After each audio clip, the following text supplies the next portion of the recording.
سلام بچه، امیدوارم که حالتون خوب باشه. با هم اومدیم مرحله 9 و شیمیش رو تحلیل بکنیم.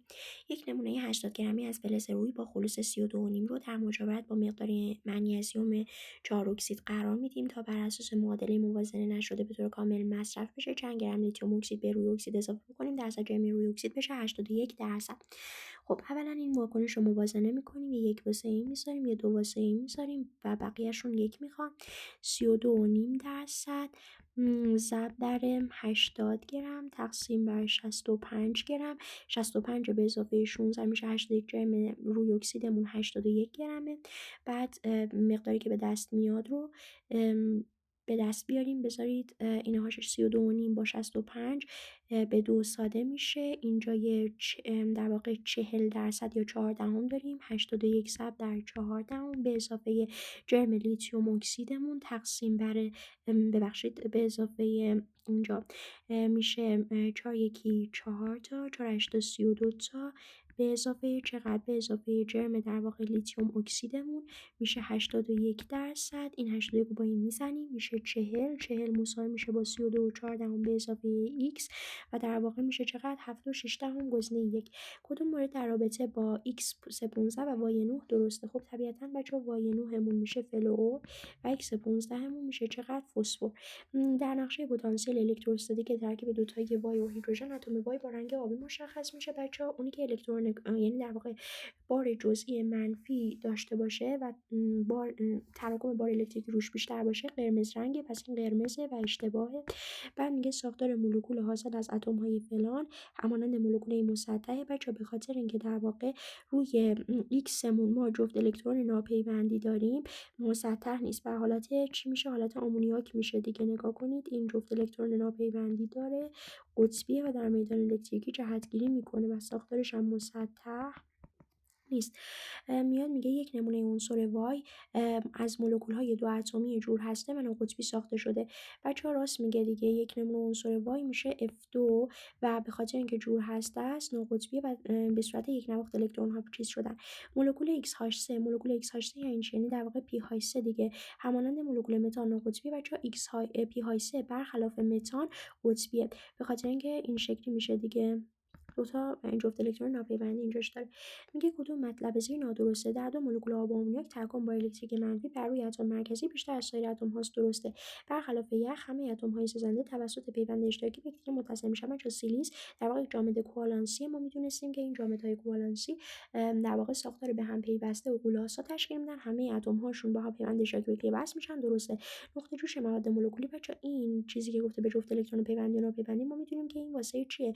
واسه در واقع ویژگی‌های شیمیاییشونه. در واقع مثلا مثل یه چیزی مثل آنتالپی سوختن و ایناست. اما نقطه جوش در واقع چون یک ویژگی فیزیکیه، در واقع به نیروهای بین مولکولی بستگی داره.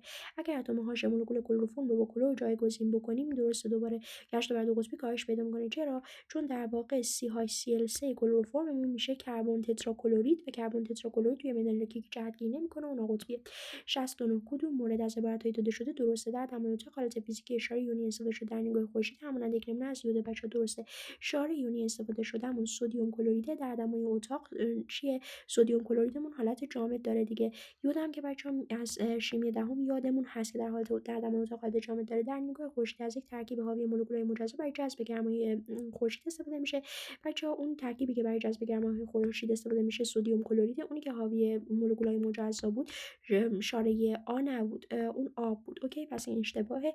بزرگترین منبع انرژی برای زمین هم خورشیده که با توجه با استفاده از الکترومغناطیس به ما به سمت ما انرژی میفرسته. در نیروگاه خورشیدی ماده‌ای که در طول شب انرژی گرمای خورشید رو ذخیره میکنه دمای کمتر از 1000 درجه داره. بر 4000 منهای 273 خب در واقع میشه 737 که اشتباه نکنم. اما میدونیم که اون بین 850 تا 1150 بود دماش در چیز، و اصلا چون که بین 801 تا 1412 درجه است، یعنی زیر 801 که این دما دیگه، و این یعنی حالت جامد داره سدیم کلریدمون و حالت مذاب نداره. پس این اشتباهه. و اصلا همچین دمایی نمیتونه داشته باشه. و الف و پ درست هستن، یعنی در واقع میشه گزینه 1. مقدار 17.5% از کل جرم ترکیب فلان رو شبه فلز تشکیل داده. جرم اتمی فلز X برابر با چند میوز و اگر شمار نوترون ها. اوکی، بذارین اول قسمت اول سوال حل بکنم. خب ببینید اینجا اومده گفته که 4 جرمش رو شبه فلز تشکیل داده. یعنی چی؟ یعنی 3 تا سیلیسیوم تقسیم بر 3 تا سیلیسیوم به اضافه 12 تا اکسیژن به اضافه چقدر 4 تا X میشه 17.5%. بیایم جای این الان عدد بذاریم. 3 ضرب در 28 تقسیم بر 3 ضرب در 28 به اضافه 12 ضرب در 16 به اضافه 4x. بچه همون اول عدد رو حساب نکنید. چرا؟ چون که در واقع می‌خوایم ببینیم که میتونیم ساده بکنیم یا نه. مثلا این الان میشه 3.5 ضرب در 5 که این با این در واقع میره و یه دونه چون که این در واقع 3 اونجا رفتاست دیگه. خب بعد این هم میشه 2 میشه یه دونه 8 از این باقی میمونه. خب حالا میخوام همه رو بیام به یه دونه 4 ساده بکنم. این با این میره یه دونه 4 از این میمونه، یه دونه 7 از این میمونه، یه دونه 2 از این میمونه.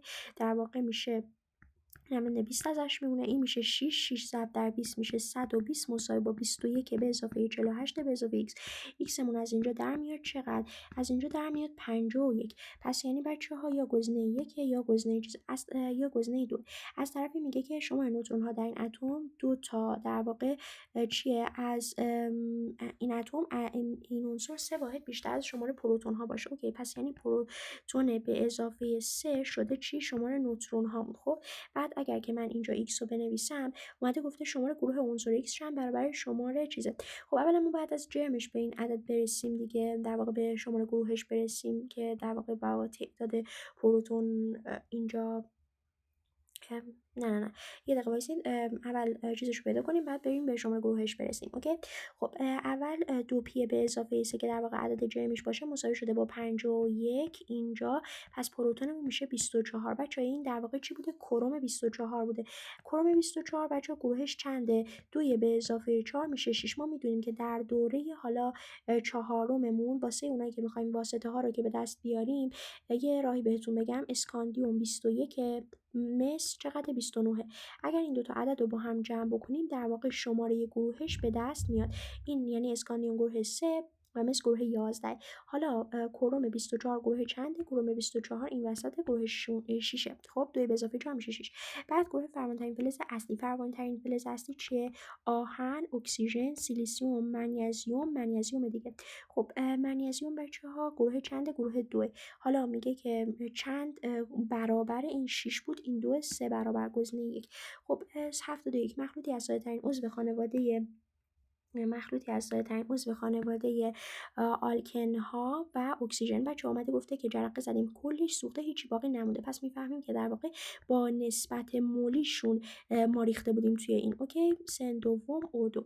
پس اینجا اومده درصد جمعی گاز اکسیژن ازمون خواسته. سن دوم ضرب در 32 تقسیم بر اینجا 14 n به اضافه چقدر 48 n. اینا رو ساده میکنیم. اینجا میشه 48 تقسیم بر 62. بعد در واقع میشه 24 به 31 تقریبا بچه‌ها میشه 24 به 30 دیگه، یعنی 8 دهم. ولی حالا از 8 دهم کمتره چون مخرجمون بیشتره و میشه گزینه 1. یه ذره از 8 دهم کمتر. خب سوال 72 کدوم ترکیب یونی زیر در مقایسه با سایر ترکیب‌های داده شده دارای آنتالپی فروپاشی شبکه کوچکتری؟ بچه‌ها Al2O3 که Al2S از همشون آنتالپی فروپاشی بیشتری داره. پس این گزینه اول همه حذف میشه چون میدونیم که در واقع قدر مطلق بار کاتیون با قدر مطلق بار آنیون رو که با هم جمع بکنیم یه راه مقایسه است و الان واسه این شده 5 در حالی که واسه بقیه‌شون چیه 2. از طرفی بچه‌ها چه اتفاقی میفته اینجا؟ اگر که در واقع صفحه 82 کتاب خونده باشین قشنگ میتونید اینو بنویسید دیگه. ترتیبش چی بود؟ LiF NaF سدیم فلورید لیتیوم کلورید لیتیوم برومید که تقریبا برابر با پتاسیم فلورید بزرگتر از سدیم کلورید بزرگتر از سدیم برومید بزرگتر از در واقع پتاسیم کلورید و بعدم پتاسیم برومید. خب کدوم ترکیب یونی زیر داره آنتالپی فروپاشی کوچکتریه؟ بچه‌ها پتاسیم برومید نداریم توی گزینه، پتاسیم کلورید هم نداریم، اینجا سدیم برومید هم نداریم، سدیم کلورید بچه‌ها داریم. گزینه 2 میشه. خب نسبت عدد عدد کوآردینانس آنیون به چند مورد درسته. کدوم مورد ببخشید درسته؟ نسبت عدد کوآردینانس آنیون به کاتیون در ساختار بلور منیزیم فسفید. بچه‌ها منیزیم فسفید Mg3 بچه‌ها P2 منیزیم فسفید برابر با 1.5. خب عدد کوآردینانس آنیون به کاتیون یعنی در واقع زیربند کاتیون به آنیون یا در واقع تعداد کاتیون به آنیون. کاتیونمون 3 تاست، آنیونمون 2 تاست، این میشه 1.5 درسته. پس گزینه 2 و گزینه 4 حذفه. اینجا اومده گفته که اینجا هم که اگر دمای ذوب سدیم کلرید، حالا اینم بررسی می‌کنیم، برابر 801 درجه باشه، دمای ذوب پتاسیم برومید میتونه اینقدر باشه. بچه از اونجایی که پتاسیم برومید آنتالپی فروپاشیش از همه کوچکتره، از سدیم کلرید هم کوچکتره، پس باید دماش کمتر از این باشه. پس این نیست. بردن این جریان الکتریسته از درون جام تایونی، این مواد با عناصر سازنده خودشون چیکار میکنن؟ تجزیه میشن. اینو بذارین نگه داریم. به خاطر جابجایی اونها در اثر ضربه و ایجاد نیروی اضافه به دنبال آن بلور جامد لیتیوم کلرید شکننده است. بچه‌ها این درسته، به خاطر اینکه اگر که چیز بکنیم ما میتونیم که جامدهای یونی شکننده هستن دیگه. خب اینجا وقتی که من بیام یه چکش به این وارد بکنم، چکش خار نیستن، چه اتفاقی میفته؟ اینجا باعث میشه که در واقع این چیزش در مقابل هم قرار بگیره و چه اتفاقی بیفته و اینجاها دافع با هم اتفاق بیفته. برای همین شد گزینه الف و ت، یعنی گزینه 3. عناصر فلزی بخش عمده از عناصر جدول تناوری تشکیل داده و در دسته‌های SPDF یافت میشن. درسته. به جز فلزهای دسته دی بقیه فلزها هنگام تبدیل شدن به آرایش الکترونی گاز نجیب میرسن. بچه‌ها این غلطه. چرا؟ چون که در واقع ما میدونیم که فلزهای اصلی هم بعضی وقتا به آرایش گاز نجیب نمیرسن دیگه. مثلا گالیوم بچه‌ها به آرایش گاز نجیب نمیرسه. خب یا حتی مثلا لیتیوم به آرایش گاز نجیب نمیرسه.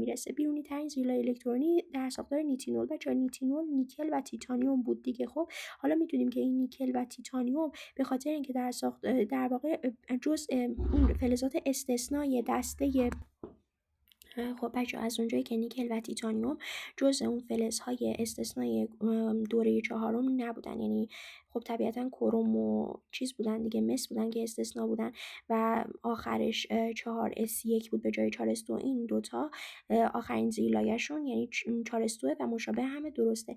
3 مورد از عناصر گروه 14 جدول تناوبی در حالت خالص از مدل دریای الکترونی پیروی می‌کنن. بچه‌ها گروه 14 SN50 یعنی قلع 50، بعدش ما سرب 82 رو داریم و بعدش هم یک فلز دیگر رو داریم که راست میگه. آنتالپی سوختن متانول برابر با این عدده. برای تامین انرژی مورد نیاز جهت تولید 1 مول یون گازی مجزا، برای این تقریبا باید چند گرم متانول رو به طور کامل بسوزونیم. خب بچه‌ها اینجا این چیکار میخواد بکنه؟ ما میتونیم که در واقع Na2O جامد توی آنتالپی فروپاشیش حالا یه دونه در واقع گرمایی بهش بدیم اینجا تا بشه چقدر؟ 2 تا Na مثبت به اضافه چی؟ O 2 منفی. خب که اینا هم حالت گازی دارن دیگه. اوکی. حالا اینجا چی کار میکنه؟ میگه که این آنتالپی فروپاشیش 2508 نه 2580 ببخشید.